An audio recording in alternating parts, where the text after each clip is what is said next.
Algebra में जो division होता है वो सीखेंगे। तो डिवीजन करने के लिए क्या तरीका होता है, ये पॉलिनोमियल है, फैक्टर करना हम लोगों ने 3 लेक्चर में सीख लिया हुआ है। चौथे लेक्चर में आज हम डिवाइड करेंगे और फिर जब क्वाड्रेटिक बन जाएगा, क्योंकि इसमें पावर 3 है, ये 3 है हाईएस्ट पावर, तो 3 को ब्रेक करके 2 में लिखेंगे और 2 जो हो जाएगा क्वाड्रेटिक उसको हम सॉल्व करना जानते हैं। तो हम डिवाइड करते हैं, जैसे इस x-1 से इसमें डिवाइड करना है। तो सबसे पहले क्या चेक करना है, जो फर्स्ट वाली वैल्यू है यहाँ 3 है तो यहाँ भी 3 रखो, यहाँ x स्क्वायर है, यहाँ x है, तो मुझे कितना चाहिए x की पावर 2, यहाँ 2 से मल्टीप्लाई करूंगा तो 3x स्क्वायर और इंटू x क्या हो जाएगा 3x क्यूब। तो कुछ नहीं, बस ये जो टर्म स्टार्टिंग का है वही टर्म आपको बनाना चलना है। बनाने के लिए तरीका वही है, अपने मन से करना है मल्टीप्लाई। यहाँ पे x है तो यहाँ x स्क्वायर रखोगे तभी x क्यूब आएगा। तो स्टार्ट करते हैं इसका, इसमें मल्टीप्लाई करेंगे तो आएगा 3x स्क्वायर और एक x, तो x क्यूब, और जब इसका मल्टीप्लाई -1 में करेंगे तो -3x स्क्वायर। इतना लिख लिया। अब याद करना, जैसे ये प्लस में है ये भी प्लस में है, तो सॉल्व तरीका होता है घटाते हैं, माइनस लगाएंगे। यहाँ प्लस है तो माइनस, और माइनस है तो प्लस, एक लाइन खींच देंगे। अब ये 3x स्क्वायर और -3 से एक दूसरे को क्या कर देंगे, कैंसिल आउट, और यहाँ 10 और 3 तो ये जाएगा 13x स्क्वायर।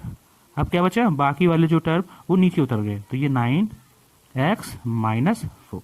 अब आपको देखना होगा यहाँ x है, यहाँ x स्क्वायर है और यहाँ 13 है, इसके सामने क्या है प्लस ना, तो यहाँ भी आप +13 और एक वैल्यू कम, क्योंकि x और x का मल्टीप्लाई x स्क्वायर हो जाएगा, तो इसका अभी मल्टीप्लाई करो तो ये आ जाएगा 13x स्क्वायर, फिर इसका मल्टीप्लाई इसमें करो -13x। अब इसको फिर वही तरीका घटाने का। अब जैसे कि आपने देख लिया यहाँ कितना है 13x स्क्वायर -13x आ गया, ये कैंसिल हो गया। अब ये प्लस का 13 है, ये माइनस का, प्लस माइनस कैंसिल हो जाएगा। यहाँ बचेगा कितना 4x और यहाँ का -4। अब यहाँ पे x और 4 है और यहाँ पे x है, तो मतलब किससे मल्टीप्लाई करूंगा, +4 से, +4 से मल्टीप्लाई करूंगा तो यहाँ जाएगा +4x और प्लस -4। फिर तरीका वही, यहाँ प्लस है तो यहाँ माइनस लिखेंगे, यहाँ माइनस है तो प्लस लिखेंगे, ये एक दूसरे को कैंसिल आउट कर लेंगे, रिमाइंडर 0 आ गया। तो अब मुझे क्या सीखने को मिला कि x-1 से डिवाइड करेंगे इस पूरे वैल्यू में, तो ये इसमें ब्रेक हो जाएगा। अब मैं इसको लिखना चाहूँ तो ऐसे लिख सकता हूँ x-1 और ब्रेक होके क्या लिखा 3x square plus 13x plus 4। अब आपको तरीका सिखाया था इसको सॉल्व करने का, लाओ उसको जल्दी से अप्लाई करते हैं। x-1 ये हो गया, और मैंने ये बताया था कि ये जो है 3 और 4 का मल्टीप्लाई करते हैं, तो 3 और 4 का मल्टीप्लाई कितना है 12। अब 12 का जब फैक्टर बनाओगे तो 12 से कितना आना चाहिए 13, तो फैक्टर क्यों बनाओगे, 12 1 जा 12, 12 + 1 13, तो इसको मैं लिखूंगा 3x square plus 12x plus 1x plus 4। और नेक्स्ट स्टेप में इन दोनों में से कुछ कॉमन लेंगे तो 3x कॉमन हो जाएगा, तो क्या बचेगा x प्लस 4। यहाँ पे कुछ कॉमन दिख नहीं रहा है तो 1 कॉमन होता है, तो ये हो जाएगा x प्लस 4।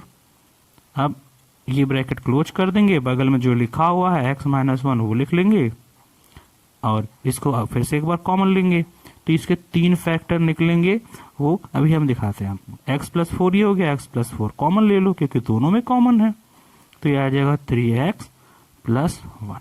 अब जो हम लोग कल सीखा था उसी के आगे कि इसके 3 रूट निकलेंगे, तो कौन कौन से निकलेंगे, एक x-1, 3 रूट निकालना है, तो ये जो सॉल्व किया उसको कर लो 0, तो ये x-1 0 हो जाएगा, x प्लस 4 0 हो जाएगा और 3x प्लस 1 0 हो जाएगा। अब सॉल्व कर लो, तो x की एक वैल्यू आ गई 1, ये इस साइड जाएगा, x की एक वैल्यू आ गई -4, इसको सॉल्व कर लो, x की वैल्यू आ जाएगी -1/3। तो अब कहा जाए इस जो क्वेश्चन कंप्लीट क्वेश्चन के कितने रूट निकले, 3, कौन कौन से, 1 -4 -1/3। ये रहा आपका कंप्लीट सॉल्यूशन। हमने जीरोस निकाले थे, जीरोस, और कौन से क्वेश्चन था, क्वेश्चन था 3x³ plus 10x square -9x और -4। इसको मैंने किससे चेक किया था, x-1 से, उसके बाद ये फैक्टर निकला और उसके बाद 3 फैक्टर निकल गए। ये प्रॉपर तरीका है। Thank you.